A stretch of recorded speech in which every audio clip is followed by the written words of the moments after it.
For today's video mga kalingap, reaction tayo sa EDSA. Pero bago po ipanood ang video mga kalingap, pasalamatan muna natin ang malang kalingap, Balsans Matubang, Ate Edna Vlog, Kalingap Lab, Kalingap Ido, Jack Tapia Matubang, charity vlogger sa buong mundo na tumutulong sa ating kababayan mahirap.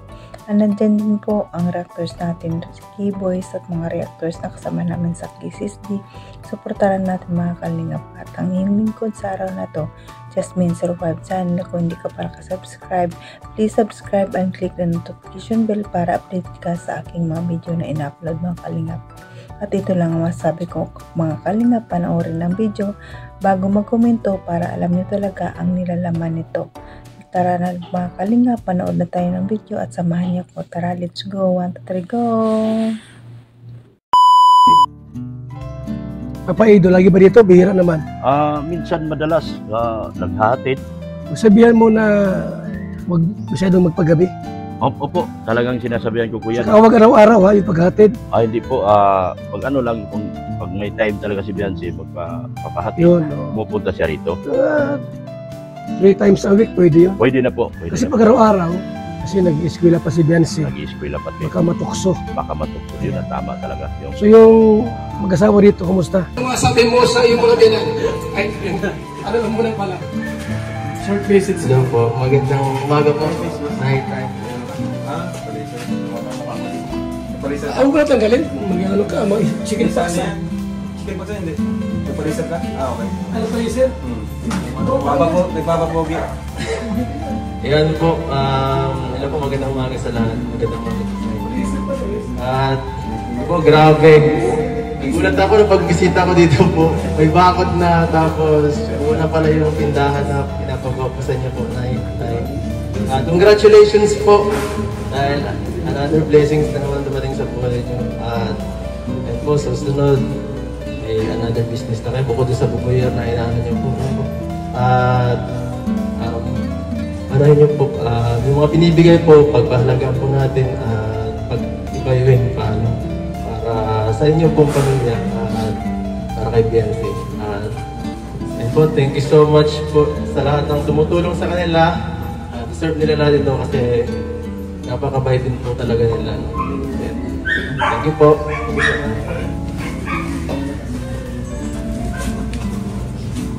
Kalingap Ido or Papa Eds.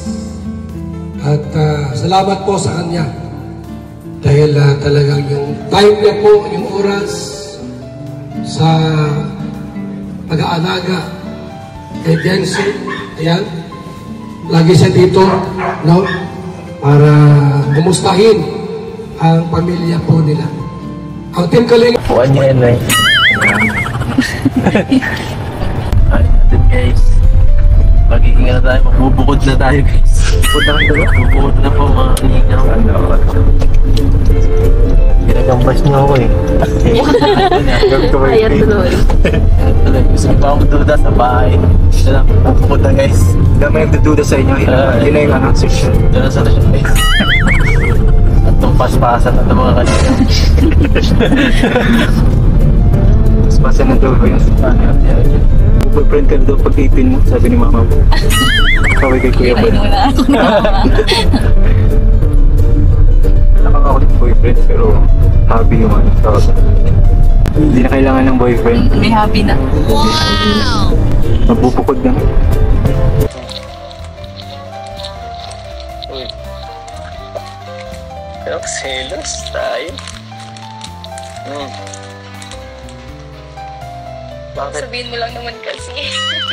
Bakit kailangan mo pa mag-ano? Wala kang tiwala eh.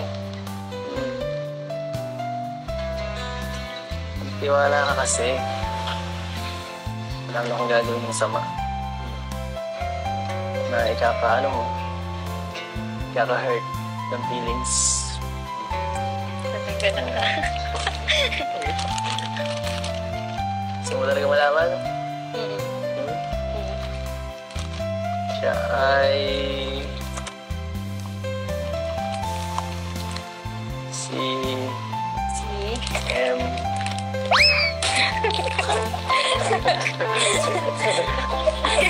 Oh no! Yan si M. Bira. respeto lang yun eh. Kapatid ko, may kabaga. Dapat. Ibang yung nasa isip ko eh. Hira ka. Ano? Bakit? Okay ka lang? Ba't naiyak ka? Hindi ako naiiyak. Pero umiyak. Ito mga kalingap, ang video na ito, di ba napanood nyo naman, di ba ang sabi ni Kuya Bal kay Dr. Love na si Habi ay maghatid sundo kay Beyonce ay 3 days per weeks, no? Pero hindi naman na masama ang 3 araw sa isa kalinggo. Pero marami akong nabasa kasi ng mga comment na bakit daw pagbawalan si Ido maghatid sundo kay Beyonce. Hindi naman masama guys kasi ang ano lang ni Kuya Bal concern maiwas si Beyonce. Pero para sa akin si Papa Eds hindi naman gagawa ng kung anong nakakasama kay Beyonce kasi nirespeto niya ito ng husto at sobrang ni Kalingap Ido sa mga gulang ni Beyonce, respeto, kaya hindi niya magagawa siguro ang masama kay Beyonce. Pero depende na naman sa kanila yan eh, sa kanilang dalawa. Kung sila naman talaga nagmamahal kahit ano pang bawal natin yan, kung nagmamahalan silang talaga, hindi natin yan mababawalan. Alam na nila ang limitasyon. Si Papa Eds, alam ni Papa Eds ang limitasyon niya, no? Saludo nga ako kay Papa Eds kasi sobrang bait niya pa rin kay Beyonce. Ang sabi niya sa mga magulang ni Beyonce, sobrang bait daw nila, kaya wala daw siyang masabi. Kaya hanggang ngayon, wala noon, hanggang ngayon nandyan pa rin siya kay Beyonce. Nagkakaalalay. Sabi nga ni Dr. Love, lagi na naghatid. Pero ang sabi naman ni Kalingap Ido, nagulat sa bahay ni Beyonce kasi mayroon ng bakod, mayroon ng tindahan. Ang ibig sabihin, hindi siya naghatid. Hanggang siguro, naghatid siguro sa apartment. Kasi ang sabi ni Dr. Love palagi, 'di ba? Ang sa message naman ni Papa Eds. Pero nakakatawa talaga guys ang Eds guys. Grabe. Aabangan na lang natin. Marami pa tayong aabangan sa Eds. Grabe talaga. Pero itong video na ito, may video din ito na ang pagsiselos ni Beyonce kay letter M. Kahit ako nga guys, ang nasa isip ko talaga iba. Yung kung hindi pa sinabi ni Kalingap Ido na kapatid niya yun. Hindi, iba talaga nasa isip ko. Alam niyo man dati ang issue na sa kay letter M, 'di ba? Nakakaloka. Kahit sino, iba ang iisipin kasi yun lang ang M. Kahit ang reaction ni Beyonce, 'di ba? Iba na yung reaction ni Beyonce. Ang titigan nyo guys ang video guys, ang tingin niya kay Papa Eds iba na. Saka medyo nanahimik siya kasi alam niyo talaga nagsisilos ko naman talaga kahit ako nagsisilos talaga ako pag alam ko na si letter M. Nagsisilos naman talaga siya, nagtatahimik siya pero believe ako kay Beyonce kahit ganun ang nagsisilos na siya pero tinitiis niya talaga. Pero nakangiti pa rin siya, nakatawa siya. Ang ganyan talaga ang mabait na bata, no? Ang bait niya talaga kasi kaya niya pa rin makipagharap sa iyo kahit tatampo siya. Pero kung sa totoo sa aking natatampo, hindi kita kausapin. Iba ako. Iba si Beyonce. Si Beyonce sobrang bait.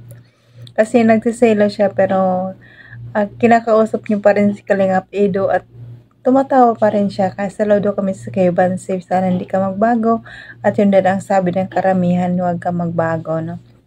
Kahit na bukas na yung tindahan nila, mayroon na silang negosyo, mayroon na siya sa kanya na ang lahat, marami na siyang pera, malaki ang bahay, pero andyan pa rin si Beyonce. Sabi ni Kalingap Rab, ang ganun pa rin si Beyonce, walang pagbabago. kita naman natin wala talagang pagbabago, ganun pa rin si Beyonce, kaya napakabait. Kaya supportaran pa natin ang ITZY, mga kalingap, para pa tayong matuklasan sa kanila. At hanggang dito na lang ang aking video, mga kalingap, at patuloy niyo pa rin suportahan ang ama ng Kalingap, Bal Santos Matubang, at every vlog Kalingap Rab, at sa lahat ng mga Kalingap team.